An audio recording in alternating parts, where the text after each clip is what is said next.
सुसमाचार के बारे में अध्ययन कर रहे हैं। आज का मुख्य विषय है यूहन्ना बपतिस्मा देने वाले का जन्म। हमारे दिनों में मोटरसाइकिल पर पुलिस की गाड़ी सायरन बजाते हुए ट्रैफिक का मार्गदर्शन करते हुए अक्सर इस बात का संकेत देते हैं कि कोई महत्वपूर्ण व्यक्ति आ रहा है। लेकिन पुराने समयों में राजा भी अपने आने से पहले संदेशवाहक को उस शहर में जहां वे जाना चाहते थे भेजते थे। वे गाने बाजे के साथ और झंडे के साथ घूमते थे और कोई उनका नाम उनके शाही जलसे से पहले लेते हुए चलते थे। एक कारण था कि लोग रास्ते में हट जाएं और राजा के आने पर उनका आदर करें। यीशु के स्वर्ग से धरती पर आने से पहले कोई झंडा या ऐलान करने वाला नहीं था, परंतु परमेश्वर ने यहूदियों को आत्मिक रूप से तैयार होने की तैयारी की। उसने एक पूर्वज भेजा जिसका नाम यूहन्ना था, जिसे बपतिस्मा देने वाले कहा गया। परमेश्वर ने यूहन्ना के द्वारा अपने बेटे के आने के विषय में बताया। यूहन्ना प्रचार करता और उन लोगों को बपतिस्मा देता जो परमेश्वर के वचन पर विश्वास करते हैं और उसका आदर करते हैं, जिसे परमेश्वर ने भेजा था। यूहन्ना ने घोषणा की कि मन फिराओ, क्योंकि स्वर्ग का राज निकट है। मैं तुम्हें पानी से बपतिस्मा देता हूं, पश्चाताप करो, परंतु मुझसे भी अधिक सामर्थी आएगा जिसकी जूते के पैबंद खोलने के लायक भी नहीं हूं। वह तुम्हें पवित्र आत्मा और आग से बपतिस्मा देगा। मत्ती किताब 3 अध्याय 1 और 11 वचन हम देखते हैं। यह कहानी यूहन्ना बपतिस्मा देने वाले के अद्भुत जन्म के विषय में है। उसने लोगों के मन को तैयार किया कि वे मसीहा के संदेश को अपनाएं। यीशु में विश्वास और परमेश्वर यीशु सब प्राणियों से चाहते हैं। फिरौन यहूदियों के राजा के समय एक बृहद यहूदी याजक था जिसका नाम जकरिया था। उसकी पत्नी का नाम एलिजाबेथ थी। वे दोनों परमेश्वर की नज़र में धर्मी थे, परंतु एलिजाबेथ के बच्चे नहीं थे। एक दिन जब जकरिया मंदिर में जाकर धूप जलाने के लिए चुना गया तो परमेश्वर का दूत उसके सामने प्रकट हुआ। जकरिया चौंक गया और बहन ने उसे जकड़ लिया। दूत ने कहा, मत डर, तेरी प्रार्थना सुन ली गई। तेरी पत्नी एक पुत्र को जनेगी और तू उसका नाम यूहन्ना रखना, अर्थात परमेश्वर ने सुना है। काफी लोग खुश होंगे क्योंकि वह परमेश्वर की नज़र में महान होगा। वह कभी मदरा या खमीर पेय को ना पिएगा और ना खाएगा, और वह अपने जन्म से पहले पवित्र आत्मा से भर जाएगा। वह आज्ञाकारी के दिलों को धर्मी के ज्ञान की तरफ मोड़ेगा। वह आने वाले मसीहा के लिए मार्ग तैयार करेगा। जकरिया ने दूत से पूछा, मैं इसका कैसे निश्चय जानूं, क्योंकि मैं और मेरी पत्नी तो बूढ़े हो चले हैं।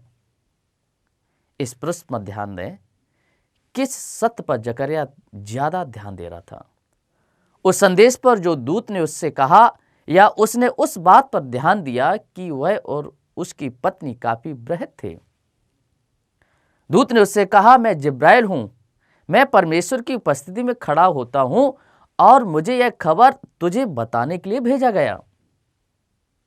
अब तुम शांत हो जाओ और तब तक नहीं बोल पाओगे जब तक यह दिन ना आ जाए, क्योंकि तुमने मेरी बातों पर विश्वास नहीं किया। उसी दौरान बाहर खड़े लोग जो उसका इंतजार कर रहे थे, उन्हें आशीषित करने के लिए सोच रहे थे कि वह मंदिर में इतनी देर क्यों रुका।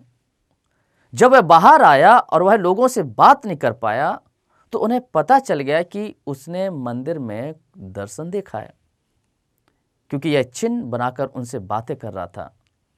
जब उसका मंदिर में सेवा का सप्ताह खत्म हुआ, वह घर लौटा और जल्द ही उसकी पत्नी ने गर्भ धारण किया और वह 5 महीने तक अलग रही। एलिजाबेथ ने कहा, परमेश्वर ने अपना महान एहसान दिखाया है और मेरे अपमान को दूर किया है। मेरे लोगों के सामने। जब एलिजाबेथ का समय आया तो उसने पुत्र को जना। उसके दोस्तों ने सुना कि परमेश्वर ने उस पर बड़ी दया की है और उन्होंने उसकी खुशी में बांटा। 8वां दिन माता पिता मंदिर गए कि वे अपने बेटे को खतना कराएं, जैसा कि मूसा के नियम अनुसार अनिवार्य था। लोगों ने सोचा कि उसका नाम जकरिया रखा जाएगा, परंतु उसकी माता ने कहा नहीं, वह यूहन्ना कहलाएगा। उन्होंने उससे कहा, इस नाम से तुम्हारे घराने में कोई भी नहीं है। तब उन्होंने उसके पिता से इशारों में पूछा कि वह बच्चा का नाम क्या रखना चाहता है। उसने लिखने का पट्टा लिया और लिखा, उसका नाम यूहन्ना है। तुरंत ही वह बोलने लगा, परमेश्वर की स्तुति करने लगा और वहां उपस्थित सभी लोग आश्चर्य और प्रशंसा से भरे हुए देखने लगे और पूछने लगे, यह बच्चा क्या होगा, क्योंकि परमेश्वर का हाथ उसके साथ था। लूका की किताब 1 अध्याय 57 से 66 वचन हम इस प्रकार से देखते हैं। परमेश्वर आनंदित होता है अपने लोगों को बताने में कि वह क्या कर रहा है या क्या करेगा। इस कहानी में परमेश्वर ने दूत एक विश्वासी याजक के पास भेजा। दूत ने उस अगुए को डांटा और उसके अविश्वास के लिए कहा। जकरिया चाहता था कि दूत के द्वारा कहे गए शब्दों को उसे कोई प्रमाण मिले। उसकी भविष्यवाणी के पूर्ण होने तक बात ना कर पाना परमेश्वर का उसके लिए चिन्ह बना। जब लोगों ने यह पूरी घटना सुनी, उन्होंने निश्चय किया कि वे ये घटनाएं कभी ना भूलें। उन्होंने देखा कि परमेश्वर इस बच्चे यूहन्ना के द्वारा कुछ विशेष करने वाला है। यह कहानी महत्वपूर्ण है और यह भी बताती है कि यूहन्ना का गर्भ धारण होना भी परमेश्वर की योजना में था। परमेश्वर लोगों का चुनाव उसके जन्म लेने से पहले करता है। वह कार्य करने के लिए जिसके विषय में उसने योजना बनाई, और अधिकतर परमेश्वर ऐसे लोगों का चुनाव करता है जिनके लिए कोई सोच नहीं सकता कि वे उस कार्य को कर सकेंगे। इस कहानी का मुख्य सत्य यह है कि परमेश्वर अपने वादों को याद करता है और अपनी योजनाओं को पूरा करता है। वह आनंदित होता है कि अपने वचन की सच्चाई को चिन्ह और चमत्कार के द्वारा पक्का करें। आइए हम इस पाठ को दोहराएं। प्रश्न नंबर 1, परमेश्वर ने पहले से ही लोगों को तैयार करने के लिए मसीहा के जन्म के विषय किसे भेजा था?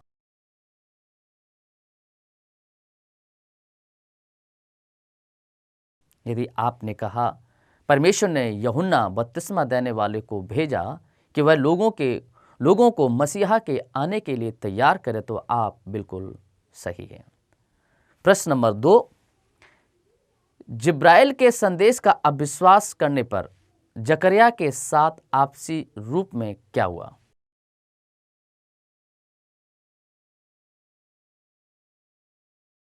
यदि आपने कहा दूत ने कहा तू शांत हो जाएगा और बोल नहीं पाएगा जब तक कि वह दिन ना आ जाए, जिस दिन वह पूरा हो जाए, तो आप सही हैं। प्रश्न नंबर 3, लोगों का बर्ताव कैसा था जब उन्हें यूहन्ना के जन्म के विषय वादों का पता चला?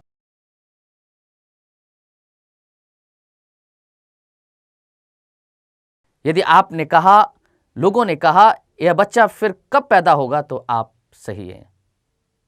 आपका गृह कार्य है, इस कहानी को सुनाने के बाद प्रयास कीजिए जब तक आप इसे सही तरीके से किसी ऐसे व्यक्ति को ना सुना पाएं जिसने कभी यह कहानी नहीं सुनी।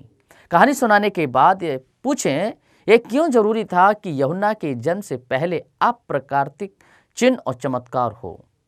उत्तर है, स्वर्ग से चिन्ह ने यह पक्का किया कि दूत को संदेश को जो जकरिया को दिया गया और उसकी पत्नी एलिजाबेथ को और आसपास के लोगों को आज भी परमेश्वर अप्राकृतिक चिन्हों के इस्तेमाल करके अपने वचनों को पक्का करता है। उनके लिए जो उसके वचन का अविश्वास करते हैं, पूछिए, अपने दोस्त या परिवार के सदस्य और उन्होंने क्या कभी परमेश्वर के चिन्ह प्राप्त किया है? या उन्हें बताइए किसी ऐसे कार्य के विषय जिसे परमेश्वर के द्वारा होते आपने देखा है।